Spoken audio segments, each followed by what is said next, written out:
ನಮಸ್ಕಾರ. ಬೈಬಲ್ನ ಅತ್ಯಂತ ನಿಗೂಢ ಪ್ರವಾದನೆಗಳಲ್ಲಿ ಒಂದಾದ ಕೊನೆಯ ಒಂದು ವಾರದ ಬಗ್ಗೆ ಇವತ್ತು ನಾವು ಮಾತಾಡೋಣ. ಸಾವಿರಾರು ವರ್ಷಗಳಿಂದ ವಿದ್ವಾಂಸರನ್ನೂ ನಂಬಿಕಸ್ಥರನ್ನೂ ಗೊಂದಲದಲ್ಲಿಟ್ಟಿರೋ ಈ ಪ್ರವಾದನೆಯ ರಹಸ್ಯವನ್ನ ಅರ್ಥ ಮಾಡ್ಕೊಳ್ಳೋ ಪ್ರಯತ್ನ ಮಾಡೋಣ. ನೋಡಿ, ಈ ಇಡೀ ಪ್ರವಾದನೆಯ ತಿರುಳೇ ಈ ಒಂದು ವಾಕ್ಯದಲ್ಲಿದೆ. ಇಲ್ಲಿ ಹೇಳಿರೋ ಘಟನೆ ಇದೆಯಲ್ಲ, ಅದು ಕೇವಲ ಒಂದು ಸಂಕೇತ ಅಲ್ಲ, ಬದಲಿಗೆ ಇತಿಹಾಸದ ದಿಕ್ಕನ್ನೇ ಬದಲಿಸಬಲ್ಲ, ಹಿಂದೆಂದೂ ಯಾರೂ ನೋಡಿರದಂಥ ಒಂದು ಮಹಾ ಸಂಕಟದ ಸ್ಪಷ್ಟವಾದ ಮುನ್ಸೂಚನೆ. ಹಾಗಾದ್ರೆ ಈ ಪ್ರವಾದನೆಯ ಹಾದಿಯಲ್ಲಿ ಮುಂದೆ ಸಾಗೋಣ ಅಲ್ವಾ? ಇದನ್ನ ಸರಿಯಾಗಿ ಅರ್ಥ ಮಾಡ್ಕೊಳ್ಳೋಕೆ ನಾವು ಇದನ್ನ 4 ಪ್ರಮುಖ ಹಂತಗಳಲ್ಲಿ ಒಂದೊಂದಾಗಿ ನೋಡೋಣ. ಈ ಮಹಾ ಸಂಕಟದ ಕಾಲ ಇದೆಯಲ್ಲ, ಅದು ಯಾವುದೋ ದೊಡ್ಡ ಯುದ್ಧದಿಂದ ಅಥವಾ ನೈಸರ್ಗಿಕ ವಿಕೋಪದಿಂದ ಶುರುವಾಗಲ್ಲ, ಬದಲಿಗೆ ಒಬ್ಬನೇ ಒಬ್ಬ ಮೋಸಗಾರ ವ್ಯಕ್ತಿ ಕಾಣಿಸ್ಕೊಳ್ಳೋದ್ರಿಂದ ಶುರುವಾಗತ್ತೆ.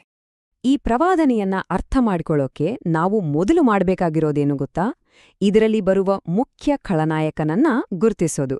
ಮೂಲ ಗ್ರಂಥಗಳಲ್ಲಿ ಅವನನ್ನ ವಿವರಿಸೋಕೆ ಬೇರೆ ಬೇರೆ ಹೆಸರುಗಳನ್ನ ಬಳಸಲಾಗಿದೆ, ಆದ್ರೆ ಇವೆಲ್ಲವೂ ಒಬ್ಬನೇ ವ್ಯಕ್ತಿಯನ್ನ ಸೂಚಿಸ್ತವೆ ಅನ್ನೋದನ್ನ ನಾವಿಲ್ಲಿ ಮೊದಲು ಗಮನಿಸಬೇಕು. ಇಲ್ಲಿರೋ ಹೆಸರುಗಳು ಸುಮ್ಮನೆ ಬೇರೆ ಬೇರೆ ಹೆಸರುಗಳಷ್ಟೇ ಅಲ್ಲ, ಅವು ಈ ವ್ಯಕ್ತಿಯ 2 ಬೇರೆ ಬೇರೆ ಮುಖಗಳನ್ನ ನಮಗೆ ತೋರಿಸುತ್ತೆ. ಅಂದ್ರೆ ಅವನು ಒಂದ್ ಕಡೆ ತುಂಬಾ ಪ್ರಬಲವಾದ ರಾಜಕೀಯ ಶಕ್ತಿಯಾಗಿರ್ತಾನೆ, ಅದೇ ಸಮಯದಲ್ಲಿ ಇನ್ನೊಂದ್ ಕಡೆ ಜನರನ್ನ ದಾರಿ ತಪ್ಪಿಸೋ ಒಬ್ಬ ಧಾರ್ಮಿಕ ಮುಖಂಡನೂ ಆಗಿರ್ತಾನೆ.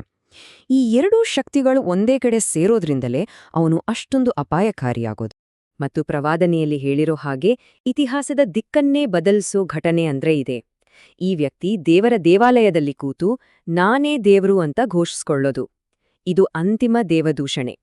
ಈ ಘಟನೆಯ ನಂತರ ಮಾನವ ಇತಿಹಾಸದಲ್ಲೇ ಹಿಂದೆಂದೂ ಕಂಡಿರದ ಸಂಕಷ್ಟದ ಕಾಲ ಶುರುವಾಗತ್ತೆ.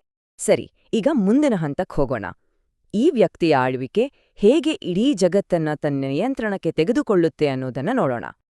ಈ 42 ತಿಂಗಳ ಆಳ್ವಿಕೆ ಯಾವಾಗ ಶುರುವಾಗತ್ತೆ ಅನ್ನೋದರ ಬಗ್ಗೆ 2 ಮುಖ್ಯ ಅಭಿಪ್ರಾಯಗಳಿವೆ. ಕೆಲವರು ಇದು ಅಂತಿಮ 7 ವರ್ಷಗಳ ಆರಂಭದಲ್ಲೇ ಶುರುವಾಗತ್ತೆ ಅಂದ್ರೆ, ಇನ್ನು ಕೆಲವರು 7 ವರ್ಷಗಳ ಮಧ್ಯಭಾಗದಲ್ಲಿ ಅಂತ ಹೇಳ್ತಾರೆ. ಆದ್ರೆ ಒಂದು ವಿಷಯ ಮಾತ್ರ ಸ್ಪಷ್ಟ: ಎರಡೂ ವಾದಗಳ ಪ್ರಕಾರವೂ ಆಳ್ವಿಕೆಯ ಅವಧಿ ನಿಖರವಾಗಿ 3.5 ವರ್ಷಗಳು. ಇಲ್ಲಿ ಗಮನಿಸಬೇಕಾದ ಮುಖ್ಯ ಅಂಶ ಅಂದ್ರೆ, ಈ 42 ತಿಂಗಳುಗಳು 1260 ದಿನಗಳು ಅಥವಾ ಒಂದು ಕಾಲಗಳು ಮತ್ತು ಅರ್ಧಕಾಲ, ಈ ಎಲ್ಲಾ ಬೇರೆ ಬೇರೆ ರೀತಿ ಹೇಳಿದ್ರೂ ಎಲ್ಲವೂ ಸೂಚಿಸೋದು ಒಂದೇ ಸಮಯವನ್ನ, ಅದೇ 3.5 ವರ್ಷಗಳ ಮಹಾಸಂಕಟದ ಕಾಲ. ಆ ಮಹಾಸಂಕಟದ ನಂತರ ಒಂದು ದೊಡ್ಡ ಘಟನೆ ನಡೆಯುತ್ತೆ. ಆ ಘಟನೆ ಮಾನವಕುಲವನ್ನ 2 ಭಾಗಗಳಾಗಿ ವಿಂಗಡಿಸಿ ಅವರಿಗೆ 2 ತೀರಾ ವಿಭಿನ್ನವಾದ ಭವಿಷ್ಯಗಳನ್ನ ನಿರ್ಧಾರಿಸುತ್ತೆ. 7ನೆಯ ತುತೂರಿ ಊದಿದಾಗ ಏನಾಗುತ್ತೆ ಅಂದ್ರೆ, ನಂಬಿಕಸ್ಥರನ್ನ ಭೂಮಿಯಿಂದ ಮೇಲೆ ಕೆತ್ತಿಕೊಳ್ಳಲಾಗುತ್ತೆ.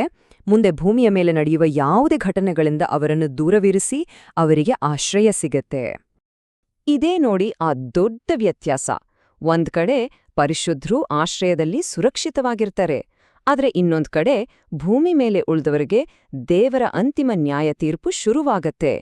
ಈ ಪಟ್ಟಿಯಲ್ಲಿರೋ ಒಂದೊಂದೇ ಉಪದ್ರವಗಳು ಅವರ ಮೇಲೆ ಎರಗ್ತವೆ. ಈಗ ನಾವು ಪ್ರವಾದನೆಯ ಕೊನೆಯ ಹಂತಕ್ಕೆ ಬಂದಿದ್ದೇವೆ. ಇದು ಮಹಾಬಾಬೆಲ್ ಅಂತ ಕರೆಯಲ್ಪಡುವ ಒಂದು ಸಾಂಕೇತಿಕ ಶಕ್ತಿಯ ಪತನದ ಬಗ್ಗೆ ಹೇಳುತ್ತೆ. ಮೂಲ ಗ್ರಂಥಗಳು ಇಲ್ಲಿ ಒಂದು ಐತಿಹಾಸಿಕ ಘಟನೆಯನ್ನ ಹೋಲಿಕೆಯಾಗಿ ಬಳಸ್ತವೆ. ಅದು ದುಷ್ಟರಾಣಿ ಈಜೆಬೆಲಳ ಪತನ. ಅವಳ ಅಂತ್ಯ ಎಷ್ಟು ಘೋರವಾಗಿತ್ತೋ ಅಷ್ಟೇ ಘೋರವಾಗಿ ಬ್ಯಾಬೆಲಿನ ಜಾರಸ್ತ್ರೀಯ ಅಂತ್ಯವೂ ಇರುತ್ತೆ ಅನ್ನೋದು ಇದರ ಸೂಚನೆ.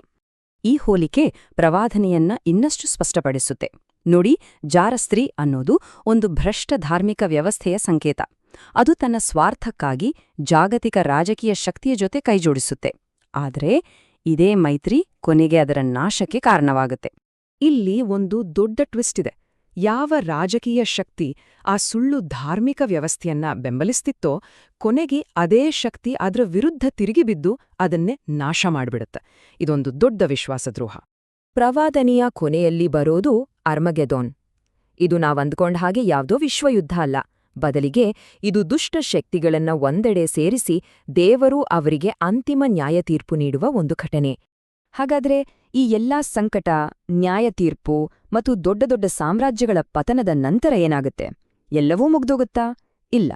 ಈ ಪ್ರಾಚೀನ ಪ್ರವಾದನೆಯ ಪ್ರಕಾರ ಮನುಷ್ಯರು ಕಟ್ಟಿದ ಎಲ್ಲಾ ವ್ಯವಸ್ಥೆಗಳು ನಾಶವಾದ ಮೇಲೆ ಎಂದಿಗೂ ಅಳಿಯದ ಒಂದು ಹೊಸ ದೈವಿಕ ರಾಜ್ಯ ಸ್ಥಾಪನೆಯಾಗುತ್ತೆ.